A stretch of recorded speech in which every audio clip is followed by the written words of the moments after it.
안녕하세요. 공모주 투자 동투입니다. 7월 3주차의 네 번째 영상이네요.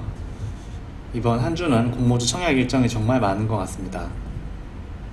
TSI사와 솔트룩스사의 청약이 어제 마무리가 되었고, 제놀루션사의 1일차 공모주 청약도 마무리가 되었습니다. 이번 영상에서는 7월 3주차의 네 번째 타자인 더네이처 홀딩스사의 공모주 청약에 대하여 살펴보겠습니다. 네, 순서입니다. 먼저 7월 3주 공모주 청약 일정에 대하여 점검해보고, 더네이처 홀딩스사의 공모주 청약 개요, 투자 설명서를 활용한 공시 분석, IR 자료를 통한 기업 분석, 그리고 청약 전망 순으로 진행하겠습니다. 먼저 7월 3주차 공모주 청약 진행 사항입니다. 같은 날에 출사표를 던졌던 TSI와 솔트룩스사의 청약이 최종 마무리가 되었습니다. 2차전지 기업으로 투자자분들의 많은 관심을 받았던 TSI사의 청약 경쟁률은 무려 1621대 1을 기록하였고, 이보다는 낮지만 솔트룩스사의 청약 경쟁률 역시 최종 953대 1을 기록하며 SK바이오팜 청약 경쟁률의 2배를 가볍게 상회하였습니다. 근내 공모주 청약에 대한 높은 인기를 새삼 다시 깨닫게 되는 것 같습니다. 오늘 1일차 제놀루션사의 일반 투자자 청약이 마무리가 되었고, 제가 신영증권 계좌가 없어서 1일차 경쟁률은 따로 확인하지는 못하였습니다. 이제 남은 공모주 청약 일정은 더네이처 홀딩스와 M2I 코퍼레이션입니다. 이번 영상에서는 오늘부터 청약이 진행되는 더네이처 홀딩스사의 공모주 청약에 대하여 자세히 살펴보겠습니다. 네, 공모 개요입니다. 더네이처 홀딩스사는 이틀 전 기관 투자자를 대상으로 진행한 수요 예측 결과에 따라 공모 가격을 최종 발표하였습니다. 먼저 관련 보도자료를 한번 살펴보시고 또 개요를 알아볼 수 있도록 하겠습니다. 네, 공모가는 최종 46,000원으로 확정이 되었고, 총 공모 금액은 552억입니다. 상장 후의 시가총액은 3,304억 원으로 규모로 전망이 됩니다. 청약 일정은 15일과 16일 일반 청약을 거쳐서 7월 27일에 코스닥에 상장이 되는 것으로 예정이 되어 있습니다. 네, 더네이처 홀딩스사는 의류, 여행용 가방, 잡화 등을 제조하는 의류 분야 유통기업입니다. 보시면 알겠지만 규모가 상당히 있는 중견 규모의 기업이고, 근본 상장을 통하여 코스닥에 상장을 진행하고자 지금 계획을 하고 있습니다. 3월 31일 코스닥 상장을 신청하였고, 5월 28일 승인을 받아 7월 7일 기업들을 대상으로 IR을 진행하여 수요 예측을 완료하였습니다.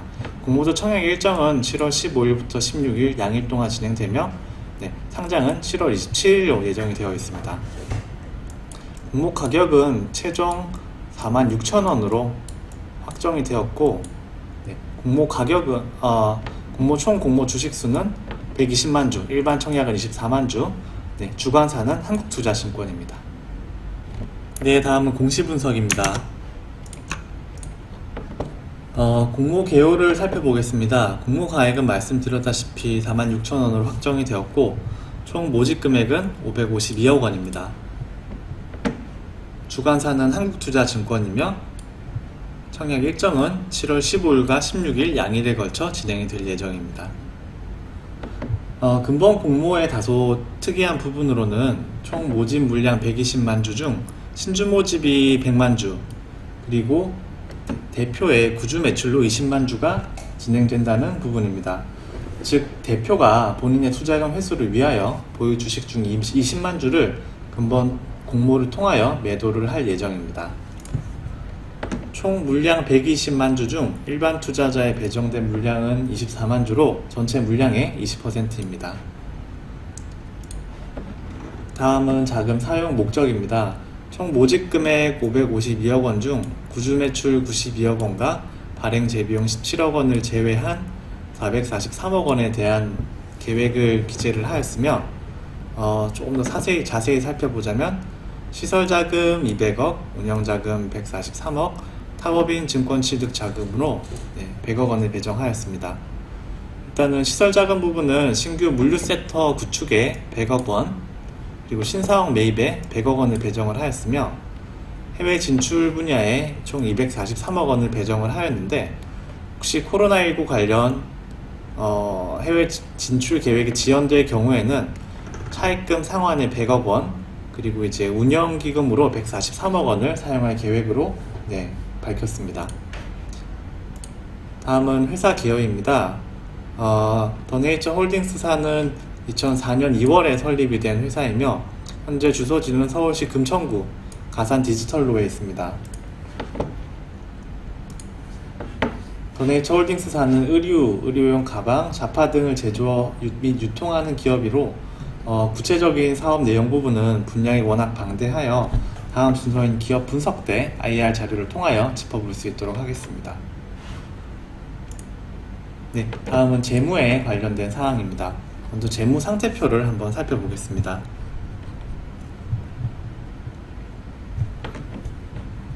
2018년도부터 2020년까지 유동자산과 비유동자산이 모두 증가한 것으로 확인을 할 수 있습니다. 다만 이 중 유동자산이 매년 큰 폭으로 증가하고 있는 부분이 죄송합니다. 다만 이 중 유동자산 중에 재고자산이 매년 굉장히 큰 비중으로 증가를 하고 있는 상황이라 2020년에는 자산의 약 절반 정도가 지금 재고자산으로 잡혀 있는 상황입니다. 이 부분이 사실 다소 좀 우려가 되는 상황이고, 부채 부분을 살펴보시면 매년도 매우 안정적인 상황으로 관리가 되어 있고, 전체 자산 대비 부채 비율도 높지 않아 굉장히 낮은 수준이라 재무 건전성은 상당히 양호한 상태로 보여지는 상황입니다. 포괄손익계산서를 한번 살펴보면 2018년도, 2019년도, 2020년도 모두 매출액과 영업이익 모두 인상 깊은 수준으로 증가하였음을 확인을 할 수가 있습니다.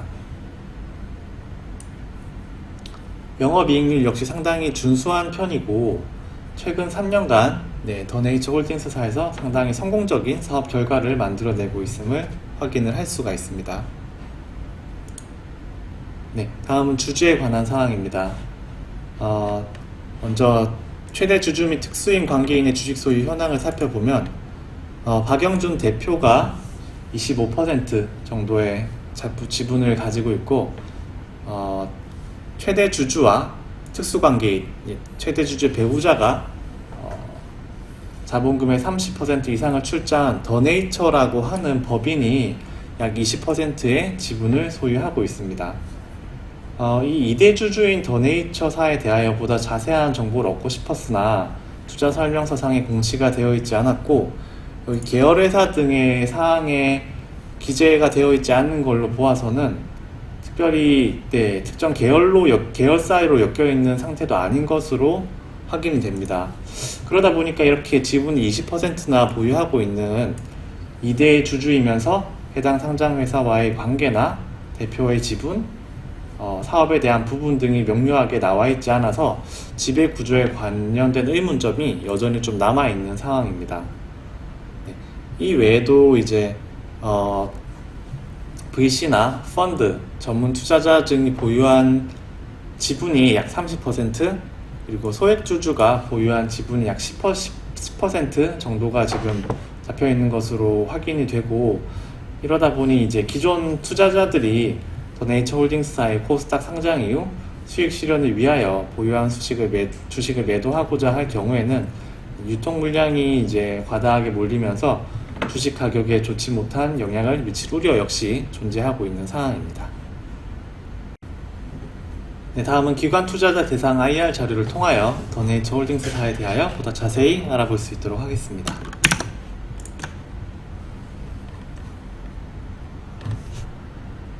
더네이처 홀딩스사는 의류, 여행용 가방, 자파 등을 제조 및 유통하는 기업으로 여기 보이시는 내셔널 지오그래피, NFL, 지프, 베라왕 등의 브랜드를 보유한 의류 분야 중견 기업입니다.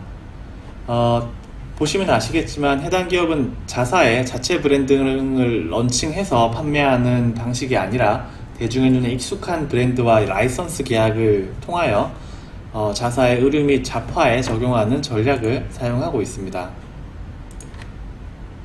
네, 주요 고객은 밀레니얼 세대를 비롯한 젊은 세대이며 베라왕 정도를 제외한 다른 브랜드들은 모두 캐주얼한 라이프 스타일의 중심의 제품을 지금 중심으로 하고 계신 부분을 확인하실 수가 있을 겁니다.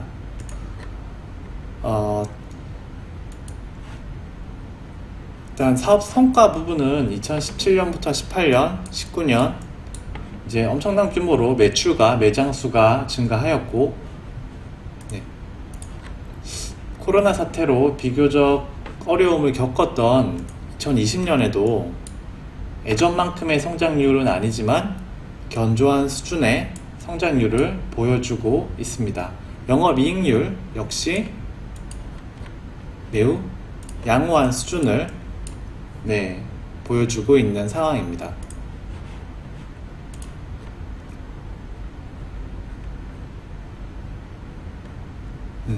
기존의 정통 아웃도어 브랜드 시장에서 라이프 스타일로 넘어가는 유행을 굉장히 민감하게 캐치하여서 단시간 내에 두각을 나타낼 수 있었고, 이에 대한 주요한 마케팅과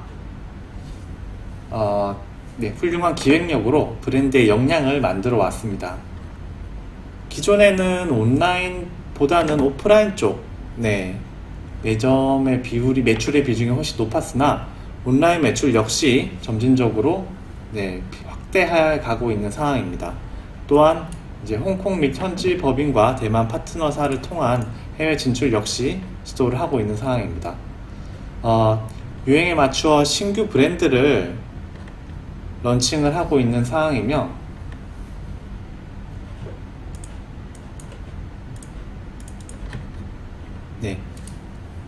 키즈 라인을 런칭하여 브랜드 카테고리 다각화에도 크게 관심을 가지고 있는 상황입니다. 다음은 최종 IPO 전망입니다. 먼저 수요 예측 결과 기상도는 흐림입니다. 수요 예측 결과 97.21대1이라는 저조한 경쟁률을 기록하였고, 책정된 공모가 46,000원에 대한 과도한 밸류에이션 역시 우려가 있는 상황입니다. 그리고 기존에 이제 더네이처홀딩스사의 주식을 가지고 있었던 벤처 캐피탈이나 기존 소액 주주들의 오버행 우려 또한 있는 상황입니다. 기업 분석 결과 역시 흐림입니다. 근 3년간 매우 높은 매출과 매장 수의 성장률을 보였으나 그럼에도 불구하고 라이선스 계약에 따른 리스크가 항상 존재하고, 재고 자산이 비중이 굉장히 높고 해외 진출 여부가 불투명한 부분, 그리고 지배 구조에 관한 의문점이 여전히 남아있는 상황이고, 금번 공모를 통하여 최대 주주가 본인의 주식을 매도하고 구주 매출을 통하여 투자금을 회수하려고 하는 부분 역시 좋지 않은 상황으로 예상이 됩니다. 산업 분야 전망은 굉장히 좋지 않은 것으로 생각이 됩니다. 코로나19로 인하여 패션 시장이 역성장을 하고 있고, 패션 산업의 특성상 진입장벽이 굉장히 낮기 때문에 최근 3년 혹은 5년의 성공이 앞으로의 성공을 보장해주지 않는 점이 좀 밸류에이션에 있어서 좀 좋지 못한 평가를 미친다고 생각을 합니다.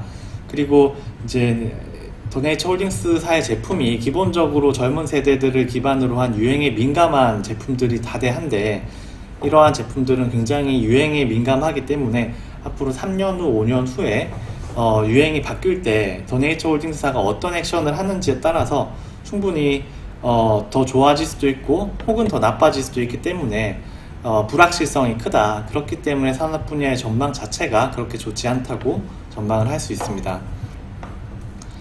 마지막으로 IPO 시장의 분위기입니다. 7월 상장기업이었던 SK바이오팜을 비롯하여 마크로미 렘브레인, 위더스 제약, LET, 소마젠사의 상장 초기 성적이 좋았고, TSI, 솔트룩스, 에이프로사의 높은 청약 경쟁률로 보여지는 투자자 관심을 고려했을 때 근래 분위기는 굉장히 나쁘지 않다고 생각이 됩니다. 비록 IPO 분위기가 나쁘지가 않으나 수요 예측 결과나 기업 분석 결과 그리고 패션 산업 전반에 대한 전망이 좋지 않기 때문에 근본 종합 전망은 흐림으로 마무리를 할 수 있도록 하겠습니다. 네, 오늘은 더네이처 홀딩스사 공모주 청약 정보를 정리해 보았습니다. 다음 영상은 금주의 마지막 공모인 M2I 코퍼레이션사 분석 영상으로 찾아뵙겠습니다. 구독과 좋아요 부탁드리며 오늘은 저는 여기서 인사드리겠습니다. 오늘도 성투하는 하루 되시길 바랍니다. 감사합니다.